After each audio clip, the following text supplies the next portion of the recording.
Maayong buntag o happy Sabbath sa makausa ka natong tanan. Happy Sabbath! Sabi ko, wala na mo diha.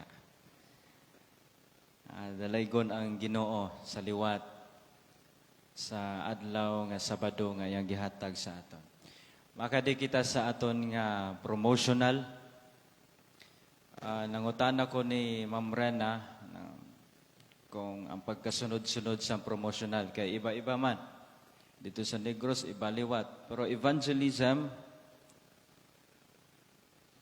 investment, improvement, and thanksgiving.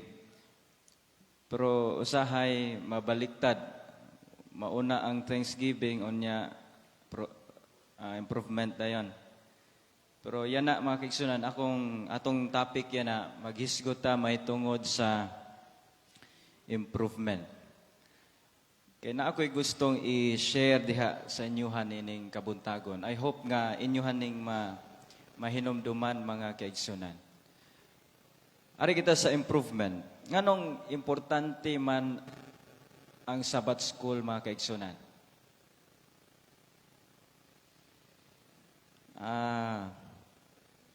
Tungod kay maunay unang programa though naatay Vesper kay atong pag-observe sa adlong Sabado ay sa Sabbath from sunset to sunset. Pero sa adlaw gyud mismo nga Sabado mga kaigsunan, ang Sabbath School may unang programa. Maupay dinhi kay naatay family time. So maupay liwat iton kay at least ang iba na to nga mga kaigsunan nga mga early birds maka-early. Pag start sa Sabbath School, medyo damo-damo na ang congregation.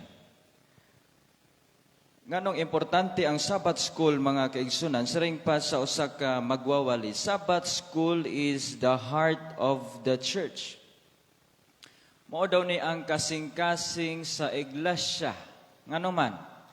Naa dinha ang spirituality, naa diha ang harmony, ang missionary spirit, ang pagkig-fellowship sa atong mga kaigsuonan, naa diha ang Bible study or ato ang lesson, Sabbath School lesson. So kining tanan mga kaigsuonan aton ma-experiencehan sa panahon sa Sabbath School. So kanina na mission spotlight atong nabatian.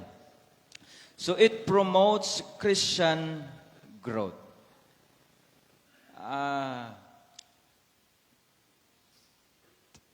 Dili na ang pag-improve sa Sabbath School program mga kaigsunan, importante kaayo na.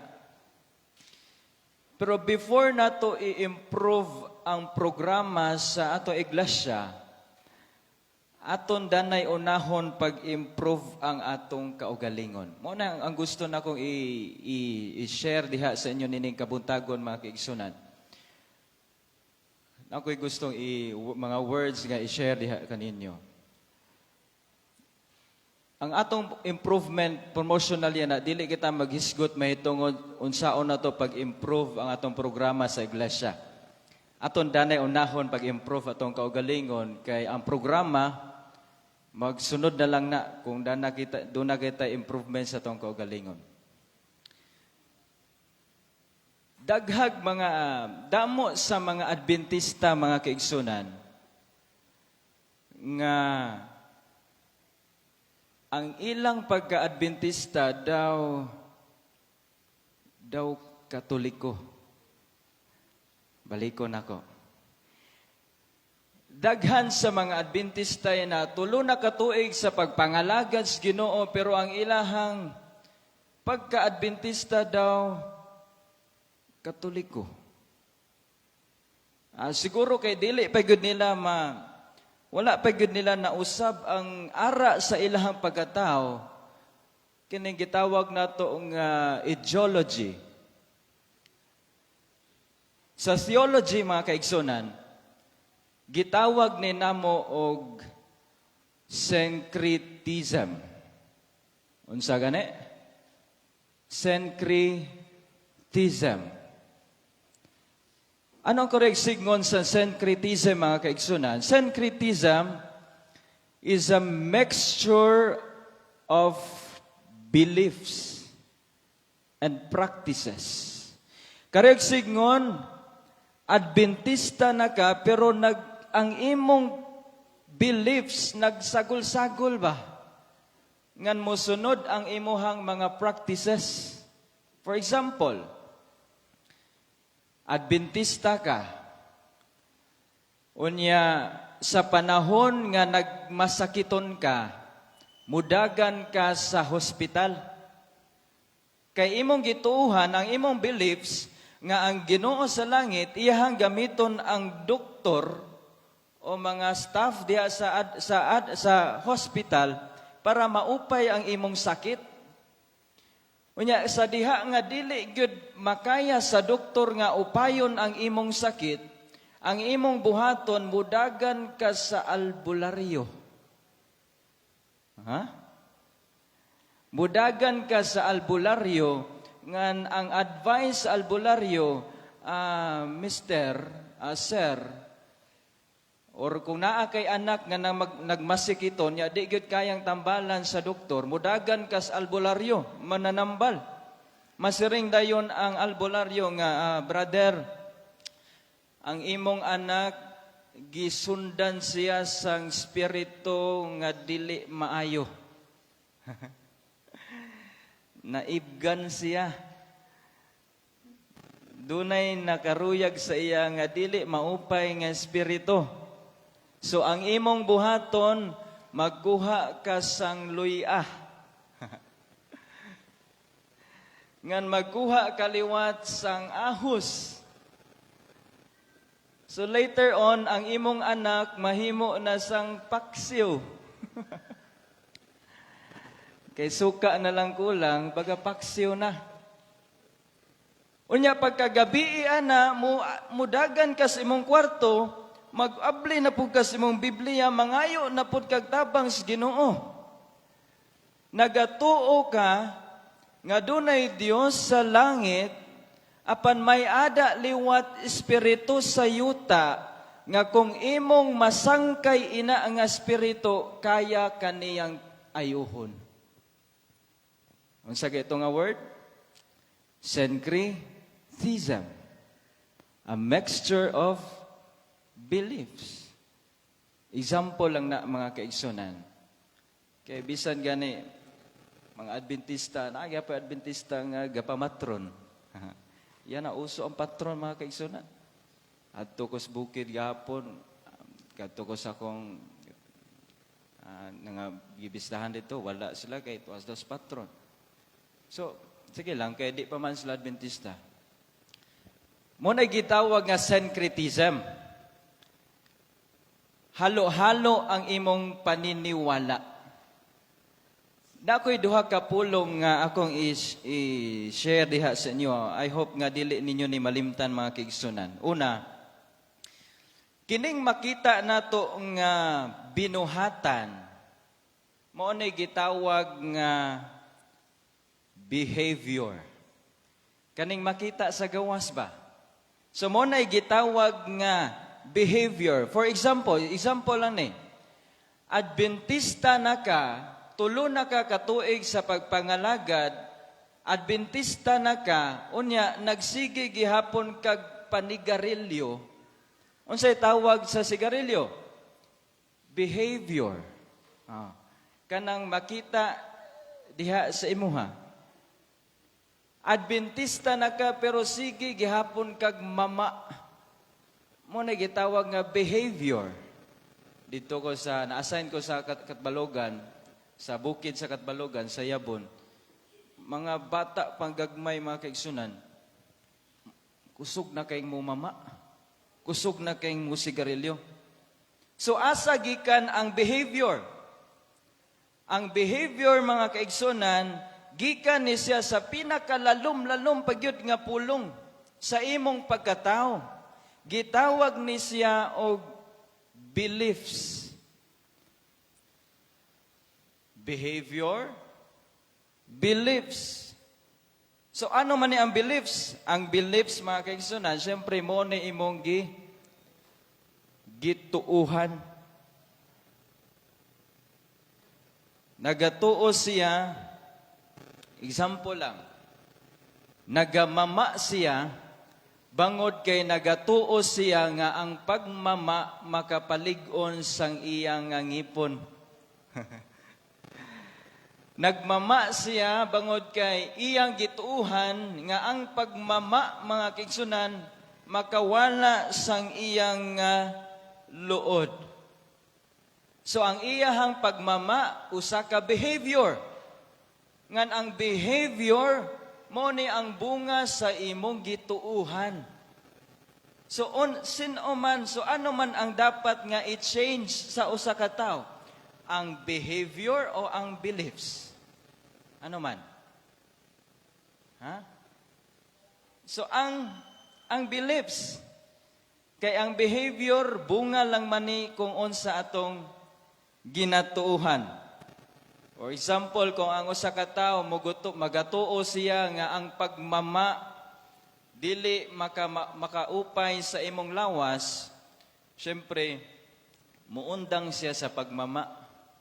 Pero kung mutuo siya nga ang pagmama makapalig-on sa iyang ipon, magpadayon siya sa iyang pagmama. So ang dapat natong baguhon ang aton nga beliefs.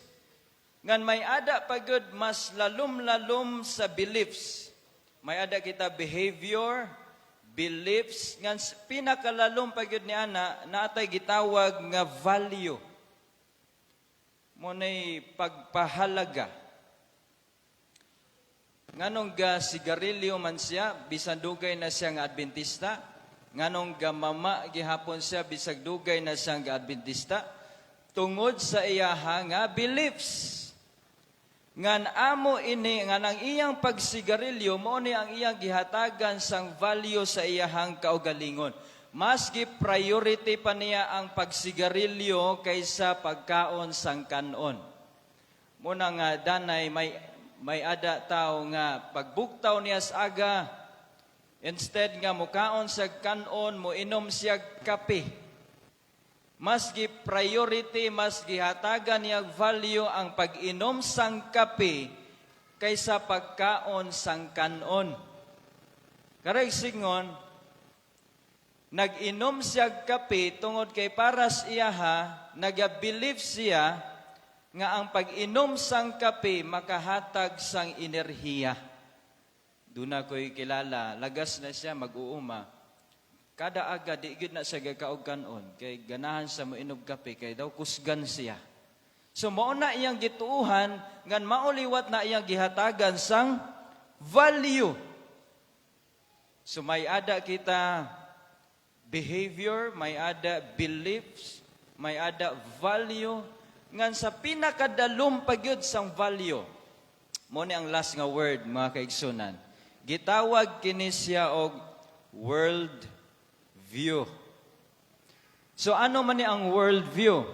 Ang world view mo ni ang default sang tao. So ano kariyag signon sang default? Masiring kita nga default, mga kaigsunan. Bisan unsaon nimo pagbag-o, mubalik lang gihapon ka diha. Kaya nga naman, naka-default na ka. For example, ang orasan, mutuyok siya from right to left. Pasugad siya. Bisan unsaon nimo pag-change ang iyang orasan, amo lagi hapon, mubalik gihapon siya sa iyahang pagtuyok. So nganong gakapi siya, mga kaigsunan, kay nagatuo siya nga ang pagkapi makahatag sang kusog sang iyang lawas. Nganong gakapi siya, kay amo liwat na ang iyahang nadak-an. Amo liwat na nga pamilya nga iyang na-influensyahan. Masaring kitang worldview, mga kaigsunan, mauna imong na-master, mauna imuhang nadak-an, mo na imong na-influensyahan, mga kaigsunan. Like for example, pinakalas, nganong ang iban nga mga kaigsunan, sayo kaayong mosulod sa simbahan. sa adlong Sabado. Kay mo na iyahang nadak-an. Ngano ang uban nga sa divine na mo sulod sa simbahan.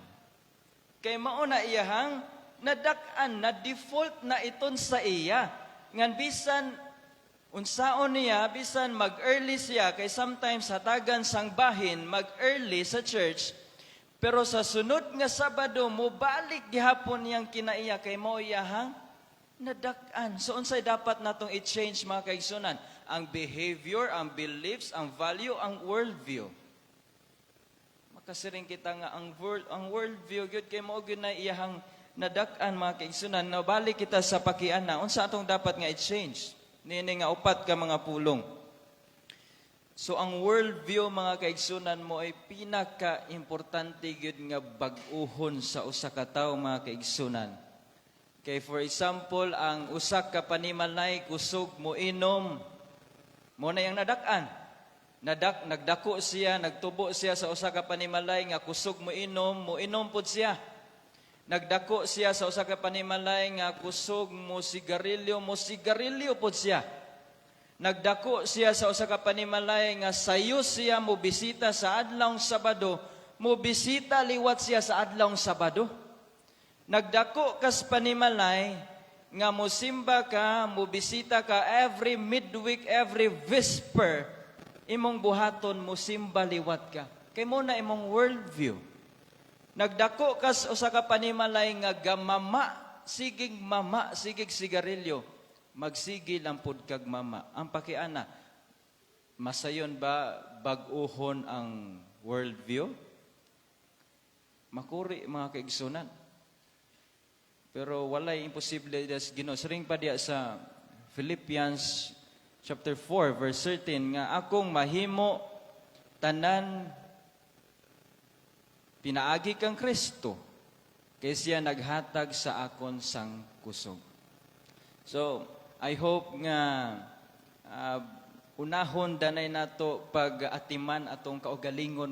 Example lang to kanina ha, unahon nato pag-atiman atong kaugalingon, kay ang programa sa atong iglesia, magasunod lang na mga kaigsunan, kung sa atong kaugalingon, may ada liwat kita improvement.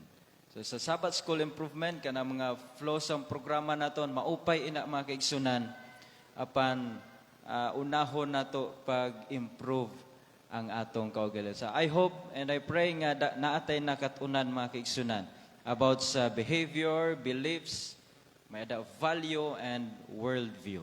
So atong paningkamutan, kauban sa tabang sa Ginoo, kay kita tanan mga kaigsunan, dili kita makapabag-o sa atong kaugalingon.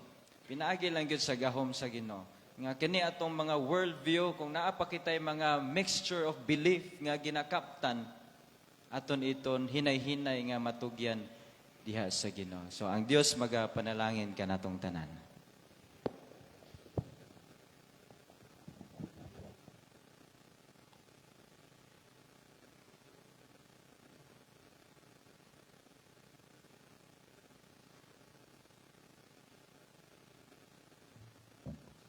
Thank you, Sir Mervin. So yan na, may danapukit 26